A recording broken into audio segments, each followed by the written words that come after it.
iteka n'umunezero ntangere vyo gusubira kubana namwe mwe banywanyi bakunzi bacu mubandanya kudukurikirana abadukurikira muherereye mu bihugu vy'amakungu ya kure abari hirya nino mu bihugu vyo ku mugabane w'abanyamerika mwese mudukurikira muherereye mu bihugu vy'ibibanyi abadukurikira muherereye ngaha mu Burundi mu ntara amakomine imitumba bucimbira imisozi bigiye bitandukanye bivanye naho buri umwe wese adukurikirana aherereye mwese ndabahaye kaze fyonda subscribe niba ukoresha ururimi rw'icongereza canke niba ukoresha ururimi rw'igifaransa fyonda sabone hamuraca uja ngaha iburyo urafyonda no kwa kantu kameze nk'agakengeri amakuru ibiganiro dutoza umwanya ku mwanya bizaje bigushikira aho uzoba uherereye hose kw'isi.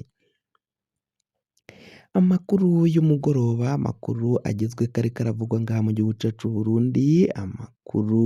atandukanye ariko aragenda avugwa mu bisata vy'ubuzima bugize igihugu cacu c'Uburundi. Abashikiriza amanza baratangaza ko sentare ntahinyuzwa iriko irakora amatohoza ku vyaha vyakozwe n'umuhari Rede Tabara. Umuhari Rede Tabara umaze iminsi wimanga ibitero uriko uragaba ngaha mu gihugu cacu Burundi ngivyo vyose bikaba ari ivyaha biriko biratohozwa ko kugira ngo vyongerwe canke bishigwe mu madosiye yagiriza ivyaha Rede Tabara. Uyu muhari hamwe abawutwara abawirongoye bariko barahimbirwa bararementanyirizwa n'ibindi vyaha bitandukanye hamwe n'ivyo baciye bagenda bagirizwa maza ya kare mu ntango. Bikaba bivugwa ko rero abashigwa kw'isonga ko aribo barongoye uyu muhari wa Rede Tabara harimo Generale Godefroid Niyombare avugwa mu barongoye uyu muhari wa Rede Tabara. Umuhari bivugwa ko uteza imidurunganyo ngaha mu gihugu c'Uburundi uteza akaduruvayo mu gutera no kugaba ibitero bitandukanye ngaha mu gihugu cacu. Amakuru akaba abategetsi b'u Burundi babandanya kwemeza ko uyo aramutswa umuhari wa Rede Tabara abarizwa mu gihugu kibanyi c'u Rwanda. Ni mu gihe abategetsi b'igihugu c'u Burundi batasivye kuvuga ko uyu muhari wa Rede Tabara ngo abawutwara bamwe bari mu bihugu vy'amakungu ya kure cane abari mu Rwanda bakavugamwo Alexis Sinduhije abarizwa mu bihugu vy'abanyaburaya bakavugamwo Pacifique Nininahazwe nawe bamushira mu bayobozi ba Rede Tabara mu bawutera intererano. Abatavuga kumwe n'ubutegetsi bose bwa Gitega abavuga ibihushane abadashigikira amabi akogwa n'umugambwe CNDD FDD uri ku butegetsi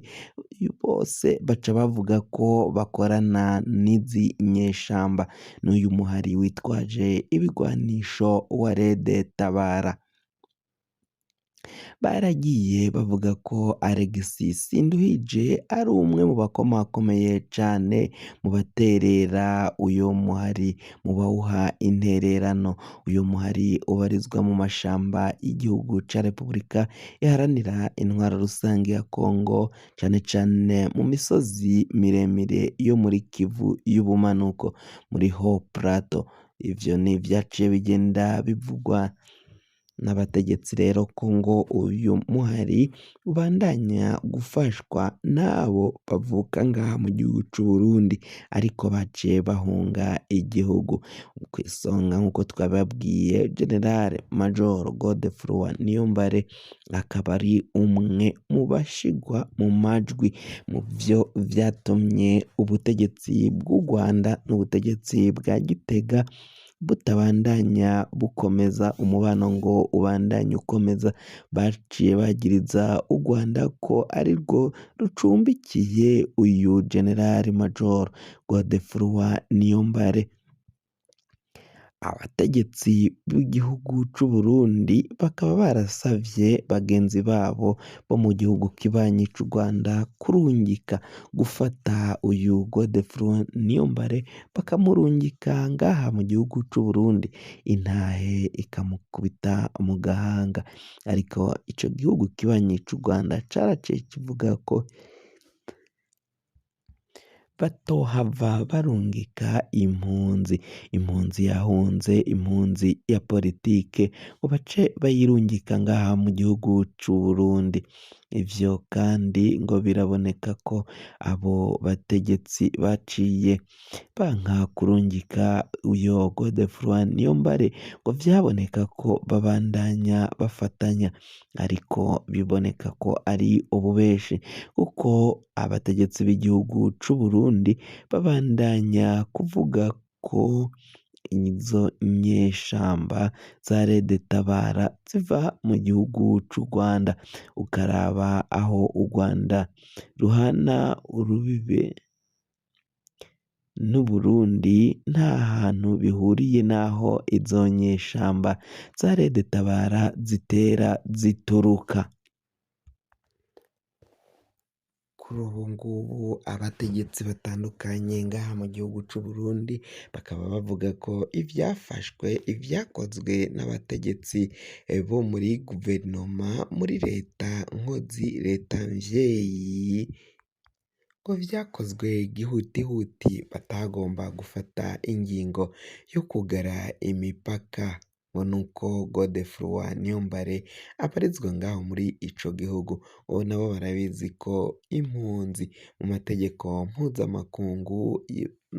n'Uburundi bwateyeko umukono, nta mpunzi ya politike ifatwa ngo ijanwe mu gihugu yaje ivamwo. Ivyo nivyo vyatumye rero igihugu kibanyi c'u Rwanda kibandanya gukingira abo bagabo